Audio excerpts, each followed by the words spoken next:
आपणकर जदि तुला राशि होई थाए तेबे एही भिडियोटी को थरे मात्र शेष पर्यंत देखंतु। किंतु भिडियोटी को आरंभ करने पूर्व आपण मानकु वर्ष 2026 रो हार्दिक शुभेच्छा एवं शुभकामना जणाइबा सहित भिडियोटी को आगको बढ़ाइबा। देखंतु खूब शीघ्र 2026 रो आरंभ हेबाकु जाउअछि एवं एही 2026 रे हेबाकु जाउअछि एक विस्फोरण जहाँ आपणकर भाग्य एवं आपणकर जीवन उपरे बड़ प्रभाव पकेबा पई जाउअछि। किछि व्यक्तिंक जीवन रे शुभ प्रभाव पड़िबा सहित किछि व्यक्तिविशेष मानकर जीवन रे अशुभ प्रभाव मध्य पकेबा पई जाउअछि। देखंतु एही भिडियो रे आमे जानिबा 2026 रो प्रारंभरु हेबाकु थिबा विस्फोरण विषय रे जहाँ आपणकर आशा ठारू अधिक आपणकर जीवन रे तांडव करिबा आरंभ करिदेब एवं जहाँ भी समस्या 2025 रे आपणकर जीवन रे चालुथिला ताकू ध्वंस विध्वंस करिबा आरंभ करिब। आपणकर जीवन रे खुशीर लहरी खेलीजिब एवं फुटिब सुखर फूल। तेबे विलंब न करी आसंतु जानिबा एही 2026 रो प्रारंभ समय आपणकर किभଳି रहिबाकु जाउअछि एवं केउ ग्रह करिब आपणकर जीवन रे एही शुभ परिवर्तन। विशेष करी केबेठारु आपणकर जीवन रे एही परिवर्तन गुड़िकर प्रभाव पड़िबा पई जाउअछि एवं केतो तारीख मध्यरे आपण एही परिवर्तन गुड़िकु अनुभव करि परिबे। एही सबु तथ्य गुड़िक विस्तार भाव रे एही भिडियो रे आमे आलोचना करिबा। ता सहित भिडियोर शेष भाग रे किछिटा सहज उपाय मध्य आपण मानकु दिया जिवो जहाँ आपणकर जीवनर शुभाशुभ फल को द्विगुणित करिबारे साहाय्य करिबो। तेबे भिडियोटी को आरंभ करिबा पूर्वरु जदि आपणकर भी तुला राशि होई थाए एवं आपण भी ईश्वर को सच्चा हृदय रे भक्ति करंती विश्वास करंती तेबे एही भिडियोटी को लाइक करी कमेंट बॉक्स रे जय मां लक्ष्मी जय जगन्नाथ अवश्य लिखि दियंतु। देखंतु आगामी 120 दिन देवगुरु बृहस्पति ईश्वरंक कृपारु निजर गोचर रे बहुत अधिक शक्तिशाली हेबा पई जाउछंती। माने बृहस्पति बकरी चलन करिबे एवं यह नवेम्बर 11 तारिख ठारू आरंभ होई मार्च मास 11 तारिख पर्यंत रहिबा। तेबे आसंतु जानिबा गुरुंकर एही बकरी चलन एवं उच्च थिबा अवस्था रे एही बकरी चलन किभଳି भाबरे आपणकर जीवन रे चमत्कार आनिबा एवं ता सहित जानिबा आपणकर तुला राशि रे केउ गृह रे बकरी हेबे एवं तांकर बकरी दृष्टि आपणकर केउ केउ गृह उपर को रहिबा एवं कौन परिवर्तन आपणकर जीवन रे आसीबा। देखंतु आपणकर तुला राशि रे 11 नवेम्बर ठारू 3 डिसेम्बर पर्यंत देवगुरु बृहस्पति बकरी अवस्था रे रहिबे एवं 3 डिसेम्बर ठारू 11 मार्च 2026 पर्यंत आपणकर एकादश गृह रे बा आपणकर मनस्कामनार गृह रे बकरी स्थिति रे रहिबे जो कारणरू एही समय मध्यरे आपणको चमत्कारी फल प्रदान करिबा। देखंतु गुरु आपणकर दशम गृह रे बकरी होई तांकर पंचम दृष्टि आपणकर धन भाव उपर को रहुअछि एवं सप्तम दृष्टि आपणकर सुखर भाव उपर को रहुअछि एवं नवम दृष्टि आपणकर षष्ठ भाव माने रोग ऋण एवं शत्रुर भाव उपर को रहुअछि।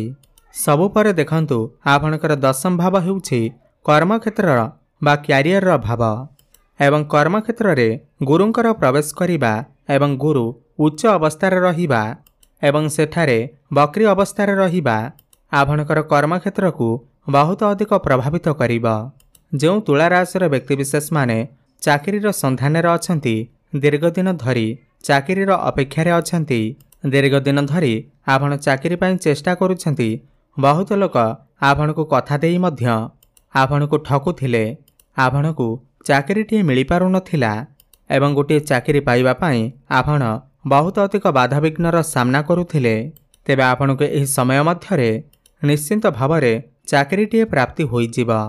जो व्यक्ति विशेष माने नूतन व्यवसाय आरंभ करिबा को चाहुथिले सेमानक पई मध्य बहुत अधिक शुभ समय रहिबा एवं जो व्यक्ति माने नूतन भावरे नुआ व्यवसाय आरंभ करने को चाहूले एवं व्यवसाय आरंभ रे धनर समस्या रहुथिला केही भी इन्वेस्टर आपण को मिलु नथिले विभिन्न प्रकार बाधाविघ्न आपणकर जीवन में घटुला एवं आपण व्यवसायटी आरंभ करिपारुनथिले तो सही भली परिस्थिति रे गुरु आपणको निश्चिंत भाव में यही सब समस्या बाहर को बाहर करिवे।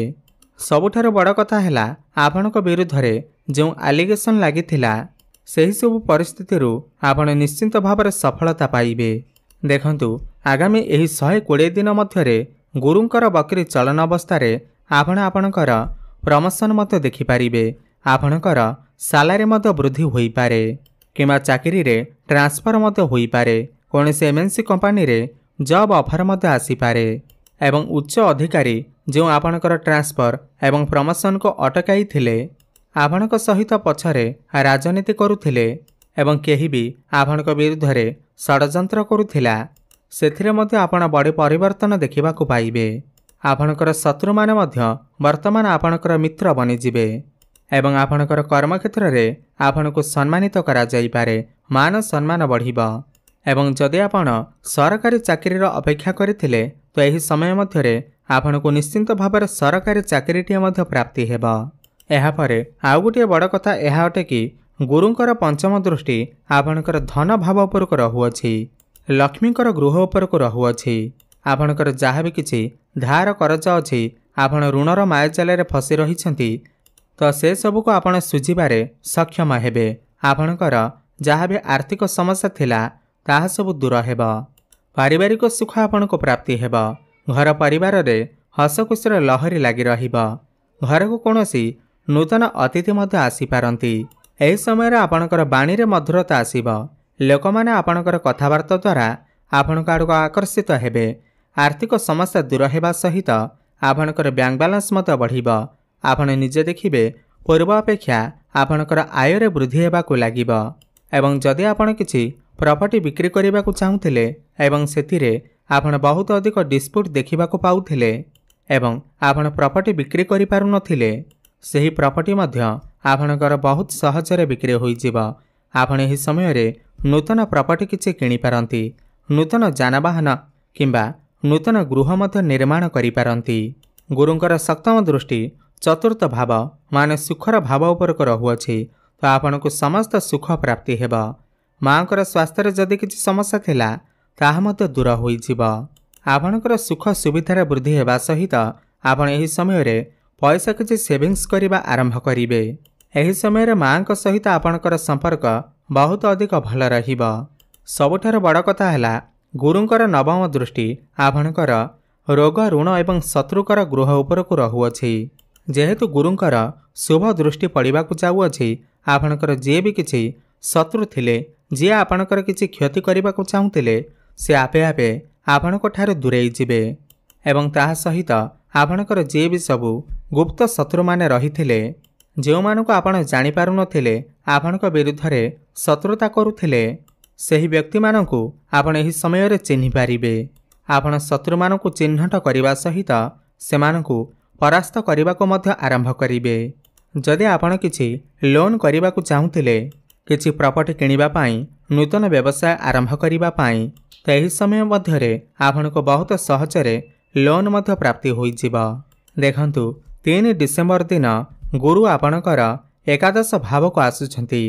आपणकर लाभर गृह को आपणकर मनस्कामनार गृह को जहाँ भी आपणकर मनस्कामना रही अछि जो भी नूतन कार्य आपण आरंभ करबाकु चाहुछंती एवं जदि आपण किछि इन्वेस्टमेंट करबाकु चाहुछंती एवं जदि आपणकर भाग्य आपणकर साथ देउ नथिला तेबे गुरु आपणकर सही सब मनस्कामना गुड़िक आपणकर पूर्ण करिवे। आपणकर समस्त इच्छा अभिलाष को पूर्ण करिवे। आपण जदि विदेश यात्रा करबाकु चाहुथिले किंबा विदेश रे आपण रहुथिले तेबे सेथिरे मध्य आपणकर जहाँ भी किछि समस्या थिला ताहा दूर होई जिवो। एही समय रे भाग्य आपणकर पूर्ण मात्रा रे साथ देबो। एवं देखंतु गुरु आपणकर एकादश भाव रे रही तांकर सप्तम दृष्टि आपणकर पंचम भाव उपर को देउछंती एवं पंचम भाव हेउछि आपणकर शिक्षार गृह संतानर गृह एवं आपणकर प्रेम संपर्कर गृह। जो वैवाहिक दंपति मानकर जीवन रे संतान सुख मिलु नथिला संतान प्राप्ति हेबारे बहुत अधिक समस्या देखा देउथिला बहुत चेष्टा कला परे मध्य आपनको संतानटे प्राप्ति होई पारु नथिला तेबे मने रखंतु गुरुंकर एही बकरी चलन आपणको संतानटी प्राप्ति कराइबारे निश्चिंत भावरे साहाय्य करिब। आपणको निश्चिंत भावरे संतान सुख प्राप्ति हेब। एवं जदि आपण प्रेम संपर्क रे अछंती, प्रेम विवाह करने को चाहूँगी, पूर्वर जदि आपणकर प्रेम जीवन में किसी समस्या थिला, जो मानकर ब्रेकअप हो जाइथिला, कथबार्ता बंद हो जाइथिला, तो पुणी थरे सेमानकर कथबार्ता होई पारे, प्याचअप होई पारे एवं आपणकर भल पाइबा विवाहर रूप मध्य नहीं पारे। एवं जो पिलामानकर विवाह बयस हो जाइछि, सेमानकर घर को वर्तमान विवाह प्रस्ताव मान आसीब एवं विवाह फाइनाल मध्य होई पारे। 11 नवेम्बर ठारू 11 मार्च भितरे आपणकर विवाह निश्चिंत भावरे होइजिब। सबु पर देखंतु गुरुंकर एही शुभाशुभ फल को द्विगुणित करिबा पाई आपण प्रत्येक दिन शुक्रंकर बीजमंत्र जप अवश्य करंतु। ओम द्रांग द्रिंग द्रंग सह शुक्राय नमः 108 थर प्रत्येक दिन जप करंतु। सबुदिन हनुमान चालीसार पाठ करंतु एवं प्रातः समय रे ओम नमः शिवाय एही मंत्रर जप अवश्य करंतु। एवं बुधवार दिन गोमातांकर सेवा करिबा पाई चेष्टा करंतु। गुरुंक ठारू अधिक शुभ फल आपण माने प्राप्ति करि परिबे। धन्यवाद।